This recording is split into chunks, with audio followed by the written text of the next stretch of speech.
example for other industrial sectors. They can learn from হচ্ছে R&D sector, especially তো লেদারটা তো শিখতেই পারে, কারণ হচ্ছে pretty much the same concept there. কিন্তু আমাদের এই যে এই একটা বড় হচ্ছে একটা মার্কেট তৈরি হচ্ছে, এটার সাথে কিন্তু আরো অনেক কিছু আসলে জড়িত। আমরা যারা হচ্ছে এই সেক্টরের সাথে জড়িত, যারা হচ্ছে এই ইন্ডাস্ট্রিগুলোতে কাজ করেন বা যাদের নিজেদের ইন্ডাস্ট্রি আছে, আমরা জানি যে R&D সেক্টর হচ্ছে অনেকগুলো কেমিক্যাল ব্যবহার করতে হবে, বিশেষ করে টেক্সটাইল সেক্টরটাতে ওয়েট প্রসেসিং এ অনেকগুলো কেমিক্যাল থেকে দেখতে পারি। আমরা তো জানি যে হচ্ছে আমাদের এখন প্রোডাকশন কত, আমরা বলি 32.9 বিলিয়ন। হ্যাঁ, কিন্তু it's very difficult to understand in terms of ton. মানে আমি যদি হচ্ছে আমি ওটাকে যদি কোয়ান্টিফাই করতে চাই তাহলে ওটা আসলে ডিফিকাল্ট, কিন্তু আমরা ম্যাটেরিয়াল ব্যালেন্সে হচ্ছে মোটামুটি একটা ধারণা করতে পারি যে আমরা 2017-2018 অর্থ বছরে 2.36 মিলিয়ন মেট্রিক টন ফ্যাব্রিক হচ্ছে আমরা ওয়েট প্রসেস করেছি। এটা মনে রাখা দরকার যে আমরা কিন্তু হচ্ছে ওভেন ফ্যাব্রিক, তারপর হচ্ছে ডেনিম, এটা কমপ্লিটলি করি না, মানে এটার একটা বড় পার্ট কিন্তু আমরা ডিরেক্ট হচ্ছে ইম্পোর্ট করেও নিয়ে আসি ফ্যাব্রিকের। সো এটা হয়তো 50% বা কোনো কোনো ক্ষেত্রে তার চেয়েও কম হচ্ছে আমরা বাংলাদেশে ওয়েট প্রসেস করি। সো আমরা ওটাগুলো কনসিডার করেছি, এবং ওটার সাপেক্ষে আমাদের বাংলাদেশে ওই অর্থ বছরে 2017-18 অর্থ বছরে কেমিক্যাল কনজাম্পশন হয়েছিল about 1.48 million metric ton. It's huge, মানে 1.5 মিলিয়ন মেট্রিক টন কেমিক্যাল আমার হচ্ছে এই সেক্টরে কনজিউম হচ্ছে।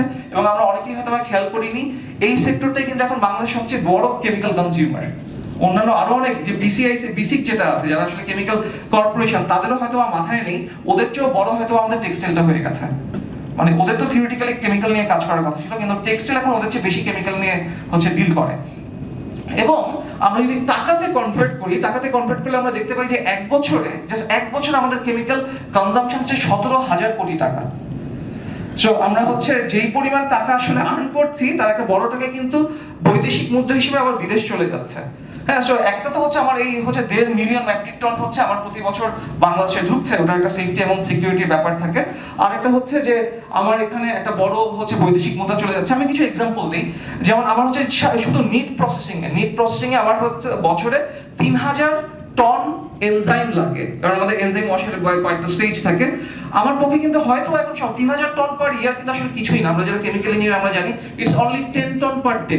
আমি যদি ডেতে কনভার্ট করি 10 টন পার ডে একটা ইন্ডাস্ট্রি দেওয়া বা দুটো ইন্ডাস্ট্রি দেওয়া কিন্তু আসলে বাংলাদেশের জন্য এখন খুব কঠিন কিছু না। হ্যাঁ, আচ্ছা, তারপরে আমি যদি হচ্ছে জাস্ট নিটের জন্য আবার বলি যে আমাদের গ্লোবাল সল্ট লাগে। হ্যাঁ, আমাদের বেশ ভালো পরিমাণ গ্লোবাল সল্ট লাগে, ওটাতে অ্যাবাউট হচ্ছে 3 লক্ষ টন পার ইয়ার আমার হচ্ছে দরকার পড়ছে। আমি যদি ডেতে কনভার্ট করি তাহলে আমার হচ্ছে 1,000 টন পার ডে দরকার হয়। আমার এখন সাফিশিয়েন্ট মাসল পাওয়ার আছে, আমার হয়তো দেশে আমি কয়েকটা গ্লোবাল সল্ট প্ল্যান্ট দিতে পারি, প্রপার ওয়েতে একবার ফুল ডিজাইন করে দিতে পারি, যে আমার হচ্ছে এই রিকোয়ারমেন্টটা আমার দেশ থেকে আসতে পারে। এবং নট অনলি দ্যাট, আমাদের আশেপাশে আরো কয়েকটা হাব হতে যাচ্ছে, যেমন মায়ানমার একটা হাব হতে যাচ্ছে। আমরা নিজেরা আফ্রিকাতে হচ্ছে আমাদের ব্যবসা হচ্ছে পরিচালনা করতে যাচ্ছি। সো আমরা কিন্তু আমাদের এই লোকাল প্রোডাকশন থেকে আবার হচ্ছে এক্সপোর্টে যেতে পারি, কেমিক্যাল এক্সপোর্টটা। সো তার মানে এই ডেটাগুলো আসলে এগুলোর সিগনিফিকেন্সটা অনেক বড়, আমরা যদি ডেটাগুলোকে রিয়েলি বুঝে থাকি। হ্যাঁ, যে আমরা আসলে কত দূরে যেতে পারি।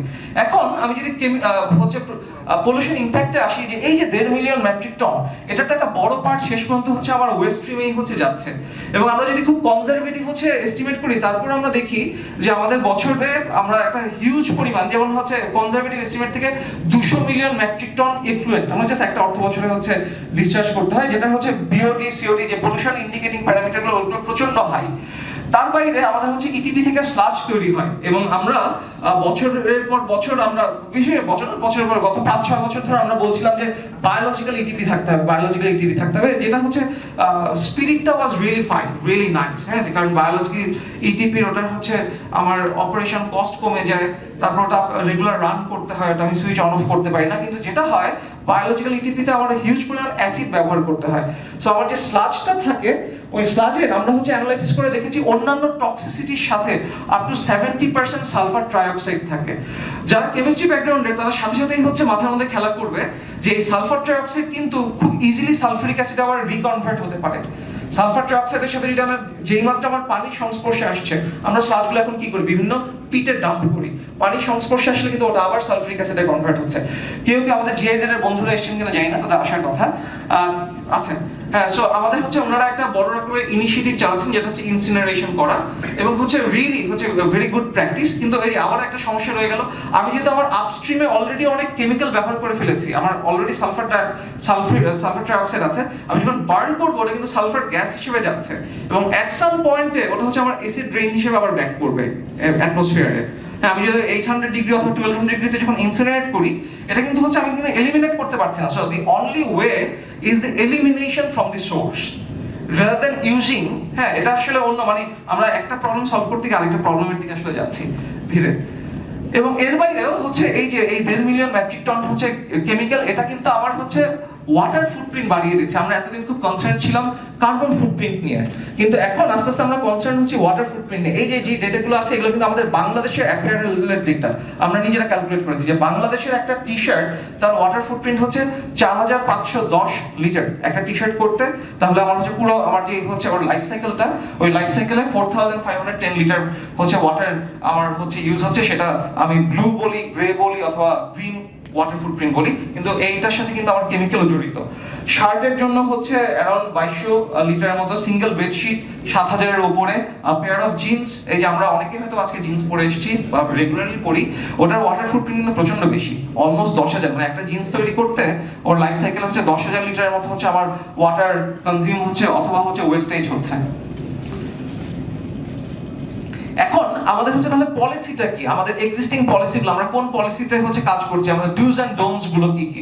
আমাদের হচ্ছে গ্লোবাল একটা পলিসি আছে, এর বাইরে আমাদের হচ্ছে প্রাইভেট সেক্টরের বেশ কিছু পলিসি আছে। হ্যাঁ, আমরা ওটা নিয়ে আলোচনা করব। ইনফ্যাক্ট প্রাইভেট সেক্টরের পলিসিগুলো মেইনলি আপস্ট্রিম এবং ডাউনস্ট্রিমে আমরা ক্যাটাগরাইজ করতে পারি। আপস্ট্রিম হচ্ছে যারা হচ্ছে সোর্স থেকে এলিমিনেট করবে, আর ডাউনস্ট্রিমটা হচ্ছে যে আমার যে প্রোডাক্টটা থাকবে ওই প্রোডাক্টে যেন না থাকে, এ নিয়ে ওটাকে হচ্ছে তুমি সরিয়ে রাখো।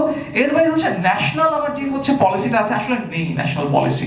এটা বোধহয় এখন হচ্ছে প্রাইম টাইম যে আমরা একটা ন্যাশনাল পলিসি ডেভেলপ করি, এবং এর জন্যই আজকে আমাদের বিশেষ অতিথিদের হচ্ছে আমন্ত্রণ করা, যারা বিজিএমই এবং বিকেএমএ থেকে এসেছেন, এবং আমাদের মিনিস্টার অফ কমার্স আজকে আমাদের সেকেন্ড পার্টে আরেকজন হচ্ছেন চিফ গেস্ট থাকবেন মিনিস্টার অফ ইন্ডাস্ট্রিজ থেকে, তাদের সাথে আমরা শেয়ার করব যে this is the very right time.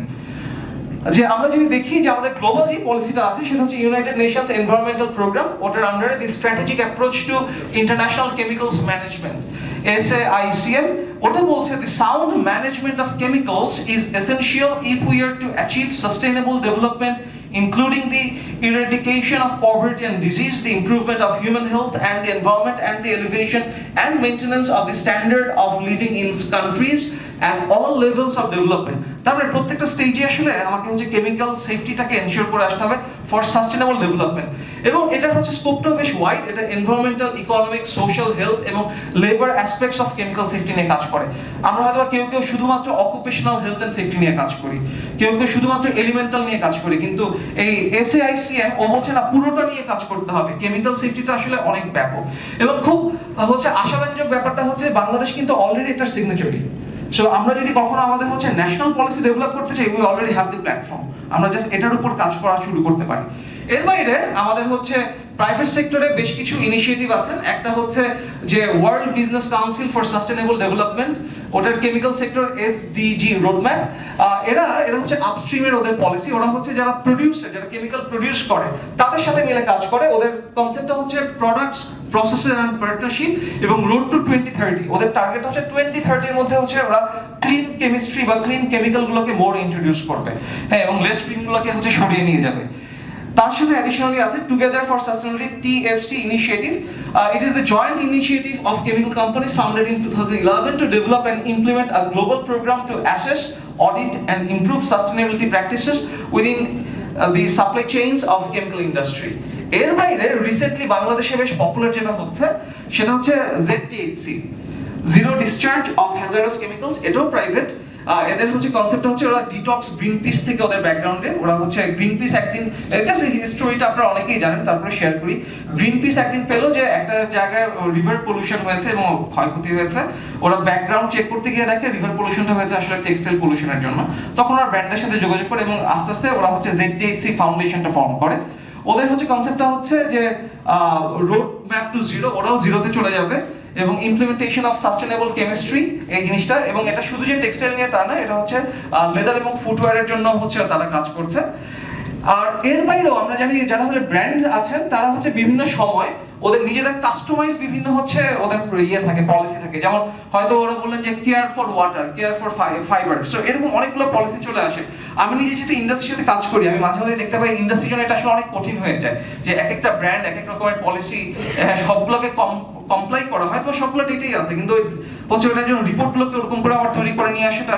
So আমার মনে হয় যে আমরা যদি একটা মাস্টার পলিসি নিয়ে কখনো চিন্তা করতে পারি, যেটা হচ্ছে to comply all the requirements, that would be best.